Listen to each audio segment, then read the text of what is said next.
What up? How are y'all doing? Happy Monday. I have wet hair. I just got out of the bath. It's raining out. I'm having a day off, one of 3, very exciting. And yeah, it's just been a really nice day. I went out running in the face of a severe thunderstorm warning, even though I have continuously gotten caught out in the woods during lightning storms and the floods running for my life. But I thought I needed to kind of speed up my jog, and I figured it would give me the motivation. And I was just like, you know what? I know it's supposed to rain at 3:15. And I was like, I've got like 15 minutes. I'll just go close to the neighborhood. And I was just like, fuck it. It's not going to rain until I'm ready for it to rain. And it really didn't. It didn't rain until I got home and I was like in for good and had nothing else to do. And then it stormed and it was really nice. I think my sister even had time to go to where she was going and get inside before. So yay, everything turned out wonderfully. So now it's just been a nice afternoon and I'm going to make a pot of turkey and lentils, and I am going to just enjoy the rest of the night, and I'm going to do what our cards have suggested that we do with the next few days. Our Monday message really sort of kind of bleeds into the rest of the week. It's sort of like the beginning or like the theme of like kind of like what we're going to be kind of working with throughout the week. And then like our other messages, I think kind of like build on that as they unfold. And even though like I pull cards Monday, Wednesday, and Friday, I feel like the messages have like they're not like limited to those 2 days. It's like sort of like this developing ongoing plot, this ongoing saga. It's like the soap opera of our lives. These are the days of our lives. And they are playing out just like a soap opera. Just cheesy and dramatic and like compelling. I mean, I can't get enough. I love each and every day. It's wonderful. So I love our cards for today. I've been liking to do like our Monday cards with the tarot and the wild unknown archetypes because it kind of sets us up for like the archetypal energy of the week, and I've been liking that combo. So out of the archetypes deck, the shaman and the mystic came out together, and I feel like there are groupings of the characters in this deck, I think. And the shaman and the mystic, and I can't remember, but there's a third character that go together in like a trilogy or whatever, or a trinity. There are a couple of sets of them. These two are 2 of 3 of a trinity. I just can't remember which is the third. But so the mystic and the shaman are related, but the shaman is sort of like the graduated mystic, the one who's really like hit that level of like mastery with the mystical arts.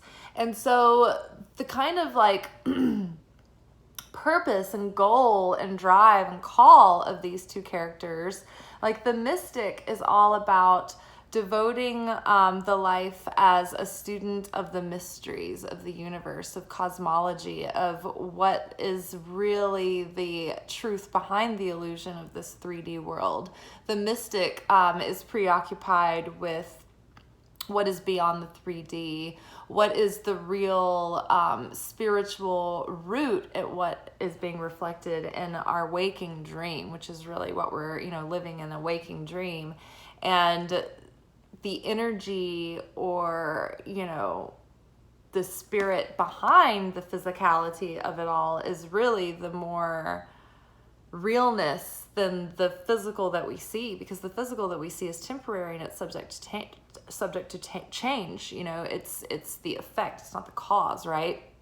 The energy, the light, the pureness of the essence that creates the physical realm is the reality, and we actually can work with that in a really mutable way to create the reality that we desire. And the non-material is actually more true because it's just perpetual and eternal in its pureness and its potential, and it hasn't been limited to form yet, right?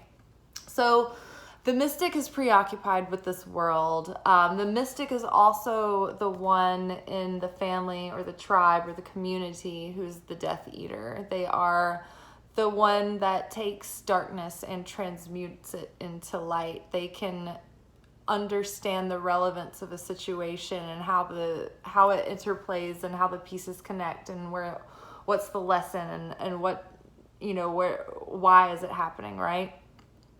The mystic is the one who does the root work to heal those family patterns, right? The sins of the generation that get passed down.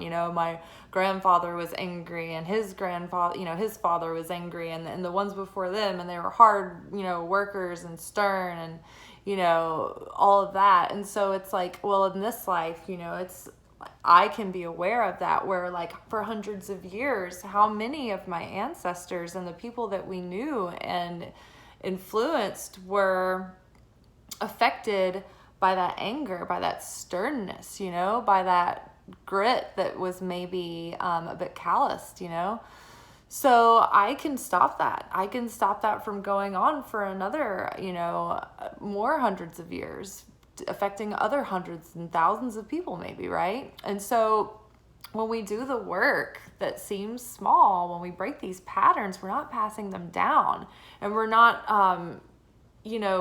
dumping that energy out into the world anymore. It's actually a really big deal. So the mystic is the light worker, right? They take the darkness, they transmute it into light, they transmute it into gold. They do the spiritual alchemy of taking all of the challenges, the hardships, the confusion, the shadow self, and making it into something that is a deeper strength within a person, that they use it, that they embrace that they use it as part of their uniqueness and almost a special superpower where they can understand the world in a different way because of it, right? So we embrace the shadow, we heal the shadow so that we can, our healing spills out and affects the world. The mystic has a double mission in this life. The double mission of healing the self for the sake of the self and to do the work of the soul that we each come here to do as our assignment. But the mystic and the light worker, they also have a secondary assignment for the sake of mankind, right?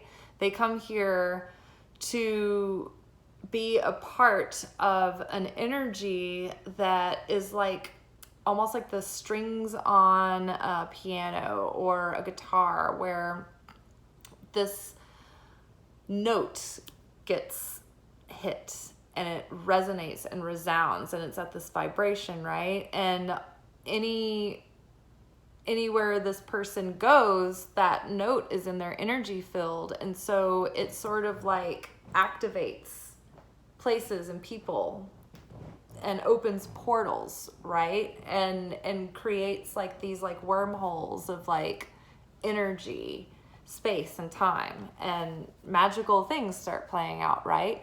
But that note, that resonance, whoever's in vibration with it, it's like that kind of turns on, and then that sort of starts this like healing or up leveling or like awakening, like it's like a triple effect, right? It raises the vibration of the places you go and the people that you're near, right? So, devoting the self to that work, it's a process and it's a practice and it's a devotion, When Jesus talked about that he was the way, the truth, and the light, he was talking about, hey, like watch what I do. You have to do this too, but if you do these things, then this will like cleanse your soul and help you overcome the shadow and actually help you turn those demons into powers, right? The things that you struggle with will be the things that strengthen you in the end when you transcend them, right? When you empty the self of the small self, right? The small ego agenda, and embrace the higher self, right? So, the shaman is also this character who is kind of at a next level of mastery that can go and use these portals to go into these different dimensions and do this deep healing work and go into the subconscious and heal the inner child, go back and heal all the things about ourselves that we tried to hide and push away into the shadows, because we thought if other people knew these things about us that we wouldn't be abandoned or rejected or cast out of society or left as a social pariah, and maybe we have been. But the shaman goes back in and finds those parts and reclaims the soul fragments that have been left and stored and stashed away, and reincorporates them into the self, and is reborn in a fullness of capital SELF, in the image of the higher self, right? So these are two of these energies that are influencing us right now. And so in a more mundane level, we got out of the tarot, we got the Knight of Wands and the Six of Wands. And the way that it looks when I look down on them, it looks like more like this, how they're back to back. So what I think is happening is that we are overcoming, like through this self-exploration and doing some digging in the subconscious and exploration and allowing that revelation to come forth, and committing to the self to sort of overcome these self-defeating tendencies. This is the perfect time to do this, right? It's Rosh Hashanah. We're preparing our self to sort of make the most of the spiritual year ahead, right? It's sort of like this big reset. And you get what you put in, right? When you harvest your turkey's as fat as you took care of it, did you feed it? Did you nurture the turkey? If you did, then you'll have a nice Thanksgiving. If you skimped on the turkey, it's gonna be slim pickings. So you'll get what you put in, right? And so I'm actually going to go back and do the 2B magnetic workshops that I did at the beginning of the year, starting with the first one, which was unblock inner child, and then go to unblock shadow, and get, even do like a do-over, like after having done all the work this summer in the unblocking challenge and then all those workshops before. I'm like, wow, I feel like a new person that, like, already halfway through the year, like a brand new person. I was like, so I should go back and redo those 2 workshops, like right before Rosh Hashanah, and really be all squeaky clean, and see what how I react or approach the workshops, from this perspective, right? I can go deeper, shed more layers, right? So what is happening is we are having victory over our tendencies that are like the Knight of Wands, who is very energetic and very passionate, but can be very impulsive and have bad follow-through skills, right? They might get sidetracked and go follow the next shiny object, or not be very committed to things, or be commitment phobic of things, or an avoidant, right? Impulsive and spontaneous is great, but if you are too impulsive, it can be self-destructive and it can scatter your energies, right? That's just these. Excuse me. So I think that the mastery here and this lifelong journey of being able to follow through and finish what you start, right? Be able to start really getting real about what you want to devote your energies to, so that you will follow through, so that you will maintain your devotion and your practice and your discipline, and not just want to follow the next shiny thing, right? Instead, really go for what you are truly aligned with, what's really authentic to you, what you really care about, what you're really passionate about, what you're really being called to do, and really stick with it. See it out, see it through. And not only are you victorious over your shadow self and you're really achieving, more potential, but you're actually going to be victorious in the things that you put your efforts in, because you're going to be more steadfast than you were before. You're going to have more perseverance, more follow through, right? So as we move into this big cycle, this new cycle, as our new selves, we have to be our new selves. Just do it, guys. Be healed. Be the new you. The time is now, right? We can get, space-time is not an issue for us, right? We're the mystic, we're the shaman. We're doing the healing work, and it's affecting not just us, but all of those around us, right? For the better, for the good. So keep up the good work. have a good night. I'm gonna cook. I'm gonna do some of this inner child, unblock inner child workshop. Get started on it at least.